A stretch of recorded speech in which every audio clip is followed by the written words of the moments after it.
Welcome. Today I had a chat with Associate Professor Remi Ayoko and Professor Neal Ashkanasy from the University of Queensland. I talked with them about their paper published in Australian Journal of Management special issue on the future of work. The title of the paper is The Physical Environment of Office Work, Future Open Plan Offices. Here is the interview. So what are some key insights for industry, policymakers and or employees from your paper published in AJM's special issue on the future of work? Yes, thank you very much. Again, I want to say thank you for giving us this opportunity to publish in AJM. When we wrote this paper, we didn't think there was going to be COVID in any way. But one of the things we did say about in the paper was about issues or things that industry can actually take away from what we have written. So in the paper, we talked about the advancement in open plan offices design, the use of technology because it has now increased, robotics, artificial intelligence, for example. All of these increase in these new areas actually suggest that we will need to have a new work design. So the work design that we have had before, maybe into the future will not be the way to go, because we now have all these technology, we have the robotics, we have artificial intelligence, and we know that in the medical industry, for example, the machines are working hand in hand with humans. And even this morning in the news, you can see already companies are beginning to factor in artificial intelligence into what they do. So that means that there is going to be this intersection between humans and machines. Now, how do we design an open plan office that is going to take this intersection into consideration? How do we design it in such a way that machines will be interacting with human beings at the same time while they are doing the work? Which work is for the machine and which work is for the humans? And how do we bring this together? So yes, for industries, they will have to start thinking seriously about all of those. How do we collaborate with machines as human beings? What would this mean for employment? Are the human beings going to be thrown off completely, or how do we do this? So I think the industry will have something to gain in that respect. And basically, it will be about how can we design open plan office that allows that interface between AI, for example, and humans that are co-located in the same physical environment, and they have to do their work together. So that's the takeaway for industry from the paper that we have written. And for the policymakers, the new open plan office is not only going to be about cost savings, because generally we know that the reason why companies go for open plan offices is to save costs, is to be efficient in terms of cost. But what we are seeing moving to the future is that it won't be all about cost saving devices alone. It will be about providing workspaces that are aligned, appropriate, and relevant for the kind of work we do and the kind of tasks that we perform. That will be the key driver as we move into the future. And we did stress that in the paper. And especially now that we have COVID, social distancing, physical distancing will be there. And so it won't be about cost saving. It will be providing an environment that actually is safe for the employees and actually environment that is able to help us to do what we need to do, appropriate for our work, appropriate for our task, in such a way that we can get on with our lives without any problems as workers. I think Victoria, what Remi and I have found from when we started this work a few years ago now, is that from a management and an organizational behavior perspective, nobody had given this move to open plan offices any real thought. That it is a different way of doing work, and you can't just simply announce that people are going to go into open plan offices without thinking of the effects this has on the HR and the leadership and all of those other aspects of work. It's totally a new ball game, and we found very hard to get our publications going when we first started this. The leading journals were saying, "Oh, who cares about the office layout? It doesn't really matter." it's not an important topic. Well, suddenly it's becoming important, especially with COVID, of course. It's becoming paramount. It is important now. It's the talk of the day. It's trendy. I've been in front of Channel 9 News talking about open plan offices and what it means for the future. How do people return to work? How do they do their work from home? What's the physical environment of work at home is like? And how is that kicking in terms of productivity? So now, what they thought was not important 10 years ago when we started, and donors won't take our papers for that same reason now is the in thing, and people are looking for us to make comments about that. So that's very exciting. So I'll talk a little bit more about what this means for employees. So I've just mentioned that working in the same location with machines is a possibility for the future. This will mean that employees need to retrain, they need to skill up, and then facilitate that interaction between them and the machine. So training for them will be very important. We also know from the research that we do and from literature that low privacy in the open plan offices, crowding, spatial crowding, noise are challenges, major challenges in the open plan office. So surveillances are also have the same problem. A lot of the work that we have been doing, we realize that these are the 3 or 4 major complaints that employees have working in the open plan office. So what this will mean is that these issues will affect their well-being no matter what, whichever way we think about it. If there's so much noise, there's a lot of research that noise is connected with stress, distraction. You can't even, pause to do what you need to do. Even when you put on your headphone, things are happening around you and you have to pay attention.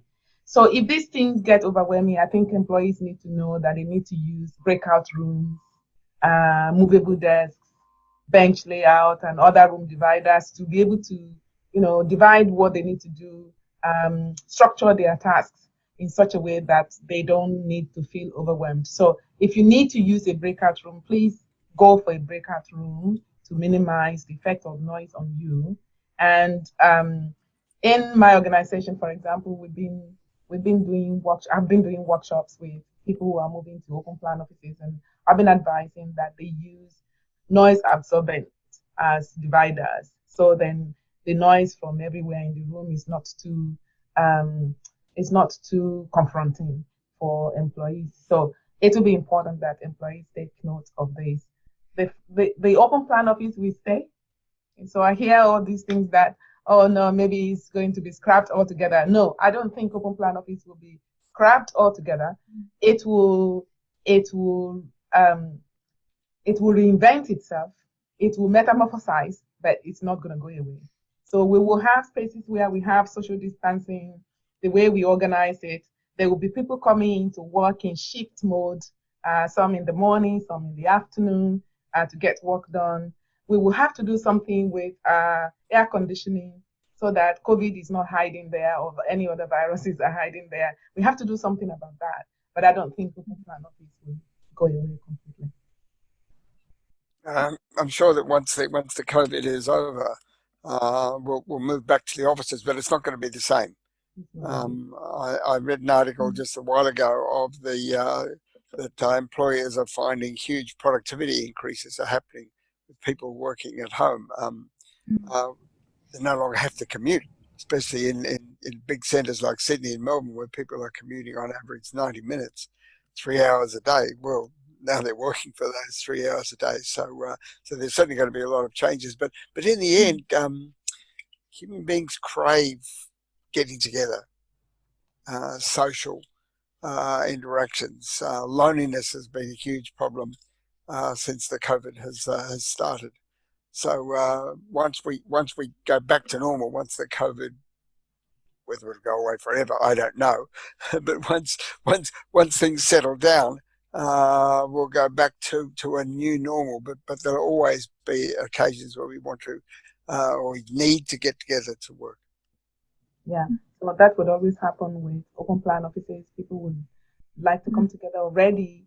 Having said that, there is productivity more. Some people say they are more productive from home, but at the same time, people are complaining about mental issues like I'm lonely, I'm isolated, and I feel depressed. So in that sense, getting out to meet other people would be important for them. And this is what Open Plan Office provides a lot of people. That's why I said I don't think it can go away. In fact, in literature on Open Plan Offices, we say it's beneficial and it's detrimental. So beneficial in the sense that employees would say, well, there's a lot of communication going on. There's a lot of interactions going on. I hear what my boss is saying. I learn from a lot of people. It makes me feel good. But at the same time, we have all these detrimental issues like noise, like lack of privacy and all the rest. So for what it is, some people would embrace it and will still come back to the Open Plan Office. I think the issue would be what will the future of the Open Plan Office look like post-COVID? That will be the issue. What will it look like? How many breakout rooms are we going to have? Are we going to reorganize the cubicles so that we are 1.5 meters away from each other? I think that will be the debate that we need to have together with the architects who are designing this. And the policymakers would have to take into consideration not just cost effectiveness, but a re-dialogue with employees about what they feel is comfortable for them, to work productively, and still maintaining their sanity within Open Plan offices. I think that will be the key issue. And it's interesting how open plan offices before COVID were so universally accepted, and then we have the short-term period where, for health reasons, open plan offices are completely unaccepted.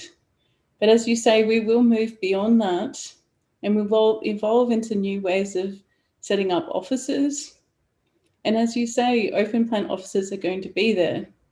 It's interesting that there's this natural breakpoint that we're experiencing right now. One of the topics we discussed in our article was the role of leadership, because I don't think we have much of an idea of how what are the leadership implications for the post-COVID office setting. These Zoom meetings, like the one we're having right at the moment, are going to become a part of office work. Well, how do you lead that? It's very interesting. Now, Remi is a leader. Remi is the head of our management discipline in our school. Just before we met, now we had a meeting of there was about 35 people there, I think, at one stage, all interacting through a Zoom meeting. It's and maybe Remi, what do you think about leadership in that situation? Somebody put me on the spot, and that's what Neal is doing now. Somebody put me on the spot yesterday. We had a little bit of speed dating in the discipline. I lead the discipline, management discipline in the UK Business School. We have about 36 people in that discipline. It's the biggest discipline in the UK Business School. And we all study leadership. We all study what motivates an employee. We do HRM. We do emotions, and Mr. Emotions is sitting down there. And Ashkanasy, and we do all of those. So I think it's a challenge for me to lead people who know already about leadership, about teamwork, and about emotions, about communication, about emotional intelligence, and all the rest. So that's a challenge for me to start with. But I put up my hand for this job, and I thought, yes, I should be able to do it. But then COVID threw a spanner into everything that I thought I might be able to do. I didn't think about crisis management as part of the things that I thought I needed to do. But as we went through, I realized, I think in the second week or third week when we got locked down, or just before we got locked down, that this is a crisis. And previously, I've had students with me who studied crisis management and crisis leadership. And I thought to myself, oh, that paper, and we have published. So I think that paper will be very relevant for me. So I went and brought the paper out. I read the paper all over again because I didn't think that I would need to manage crisis in the first instance. But it's been a very rewarding journey. I now realize that looking back and seeing where we are right now, it's about crisis management. And we know in literature with crisis management, one effective way you manage that is communication. So, and that's what I have been doing with my people, communicating. And I'm communicating with genuineness, authenticity, and transparency. That's what I think I have been doing. I hope they see my heart in doing all of that. So transparency, communication, authenticity, genuineness in what I'm trying to do, sharing the information with them. I don't have anything to hide. I tell them exactly what it is and how I'm fighting for them, and supporting them, genuinely supporting them, sitting with them and supporting them. So that has been the way I have gone. And so far, Neil, how do you think? So far, Yes, yeah, pretty good so far. so So far, so far, good. no, it's Remi's doing a great job working under these circumstances.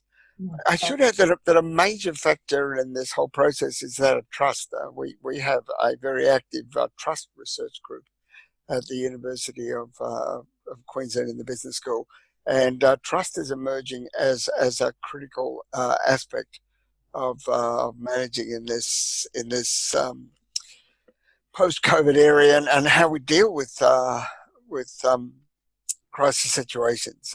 Part of the secret of dealing with crisis situation is that people have to trust their leaders to be able to take decisions that we feel that we can take ownership of. And I think Remi's done a good job with that. But not all leaders do a good job. Thank Taking basically solitary decisions you. can have some negative effects in today's working environment. Yeah. So thank you for that, Neil. I keep trying my best, and I keep, working with people. I've also been very inclusive, and so a lot of people came to me and said, "Oh, you're very inclusive." Well, I don't have any choice. I have to be inclusive, and so a lot of people are in what we do, and they have a part. I gave them a part to play, so that has helped to kind of bond all of us together in a way, and that's working very well. But thinking about how leadership works in open plan office, I think Neil is right that we just provide open plan offices for people, and we just say, okay, here you go. This can accommodate 50 people. Thank you very much. You sort yourself out. Without thinking that we need a special kind of leadership to actually make the workplace OPO, open plan office, function properly. And this is the kind of workshop I have been doing for supervisors. So supervisors, you are now here, you have all your people here, they've thrown you into these offices. What are you going to do? So it begins with building norms, uh, norms about noise, norms about what behaviors are acceptable in a public place like this, norms about if I put something on my desk to say that I'm not available for a chat, I need you to believe me that I'm not available for a chat. So it begins with norms like that. And I workshopped with them on how to build that set of norms that would help them to manage the place as efficiently as possible. But it's not only about norms, but that's where we started, um, building norms. And what kind of food do you bring in? Is it food that you bring in that is going to irritate everybody? What kind of perfume do you put on your body? Is it perfume that somebody else will go, what's happening here? So we really need to be very careful about some of those things we take for granted can affect people's health. There are a lot of people who are allergic to perfumes. They are allergic to different sense of smell, especially if you are pregnant and you are in your early pregnancy. You will drive those people away from the open plan office if you're not careful. So, and we know that women are more sensitive to open plan office interactions than men.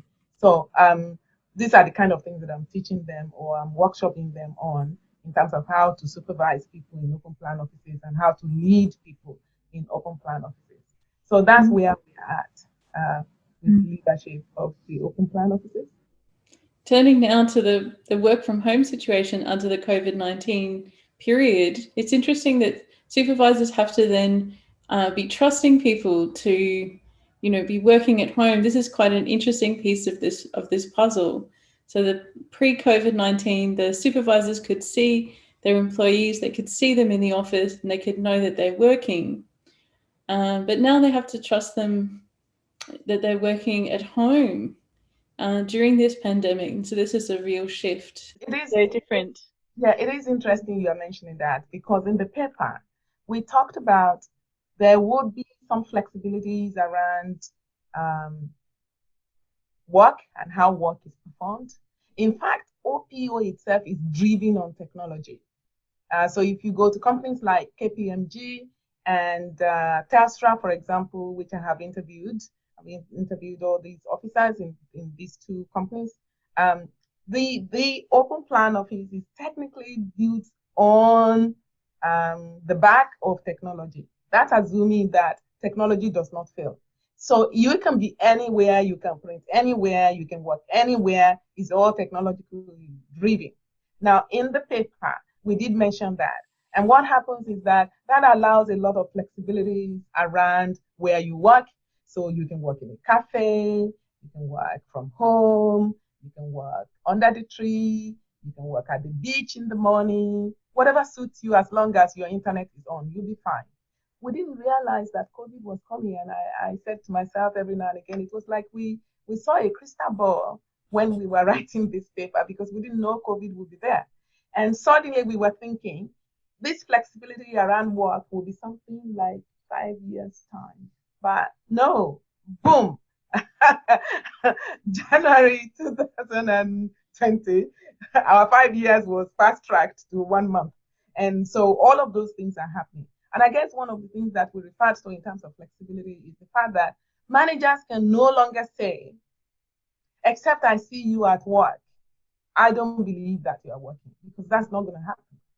You will have to believe that once you have given them the work to do, it does not matter where they work, as long as the outcome is there to be shown. So I have people around me, my family members who work in law firms, etc., etc. They have billable hours. They don't care where you work. As long as you complete your billable hour for the day, you're all good. So I think that's the kind of thing that will happen for human resource managers. It will not be about, did I see you at work? How many times did I see you at work before you can be promoted? It will be, did you get your work done? And it wouldn't matter where you got your work done, as long as your work is done. So I think that's another thing that both leaders, human resource managers, they would have to trust their employees to do the work that they need to do, provided they specify which work they need to do, which task needs to be completed. You have to abide by, yes, you did your work, I'm fine. I don't care how you did it, where you did it, but I'm happy that you have done your work. I think moving forward, this is the kind of thing that we will need to see managers and leaders demonstrating for people in open plan offices, especially. I think that one of the things that we've learned in our research is that there's lots of surprises out there. One of our doctoral students, Gemma Irving, who's now become a successful academic, we published an article with her in a journal called Management Studies, and she studied a cooperative science center where scientists were all brought together on the assumption that if they're all in together, they're all going to cooperate. And what she found was that they all closed in and actually ceased to cooperate. They collaborate. They actually became very, very private. And in fact, the key word then, something that Remi has been studying for quite a while, this idea of territoriality. You're in my face, get out of my place, sort of thing. So they became very, very territorial. But they began to collaborate through the serendipitous little meetings that they had with each other in the coffee room or in the staircase at various places like that. She found that that collaboration began, but in the most surprising ways. And I think that's one of the things that research is going to throw up as we begin to look at this new environment where now there's lots of surprises out there, that things that don't seem to be intuitive, but we're going to learn about them. It's interesting what we are finding because even when I interviewed KPMG, they thought of open plan offices as change. That's their notion. They thought this is change, and they brought in change managers to actually help them. So I think leaders and policymakers, when they put out open plan offices, they need to know that this is change for employees, and this change needs to be managed efficiently.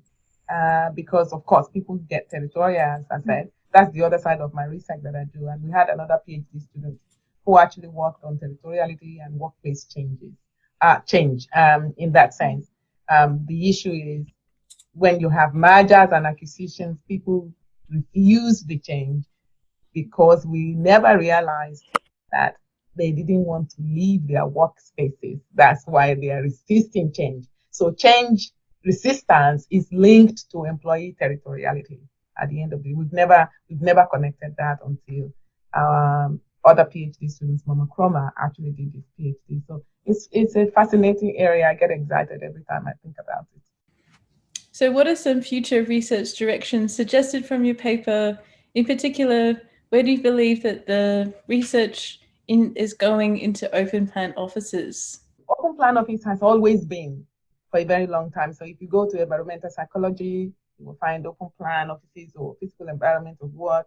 If you go to ergonomics, you will find them there. If you go to environment and behavior, you will find a lot of people talking about the physical environment of work. What we never had until our research came through per se, even if we did, there was a Sabaj 2009 and Pratt 2009. They had a little bit of a mention of physical environment of work. But I think because a lot of people are not, that area of research got like dropped because people didn't think that this container, this office has anything to do with our emotions when we sit in there, has anything to do with our being territorial, has anything to do with our productivity, with the way we feel, with our well-being. They didn't connect it until we came through, and we're talking about this.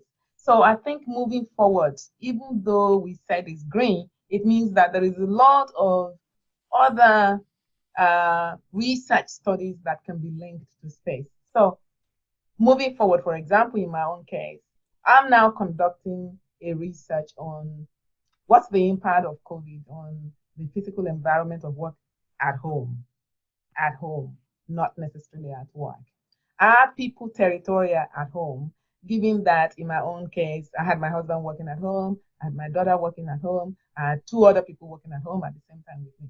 Did I get territorial? Did I say this is my territory? And we had kids in there. So how would that work out? So I have studies that are looking at that. What does it mean to do involuntary working from home? Because we have a concept that says working from home. We already know that. But we had a choice. We chose to work from home, or we choose to work from home from time to time. But the lockdown is involuntary working from home. What's that concept? What does that mean? What does it entail? What's our experience in doing that? How does that affect employee well-being, for example? And when we talk about well-being, we are referring to not just physical well-being, but also mental and emotional well-being. So I have a research that is going on in that area, but it's all locked down to the physical environment of work at home, vis-a-vis physical environment of work. In that same research, we're looking at return to work. What does that mean to return back to work? Does it take an emotional toll on us when we want to return back to work? What kind of workplace do we want to return to? Do we have a say in the way the open plan office is reconfigured when we return to work? So these are the kind of things that we want to talk about.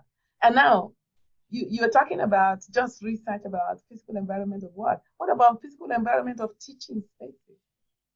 Whole ball game. We've not even done that. But we know that students like to sit in the same place every time when they are in the lecture room. Same place, same seat. People park in the same car slots every now and again. What does that mean? Why are they sitting always in one particular place? Is that because that is important for them, or that helps them to understand better?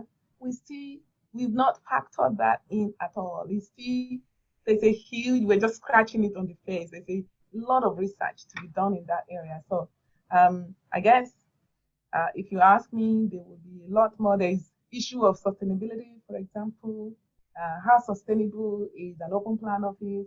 what kind of sustainable behaviors are people involved in open plan offices, a gamut of studies that can be done. So we're just beginning. Hopefully, we get back to AJM again and publish more. Hopefully, yeah. Thank you both. It's been a pleasure talking with you.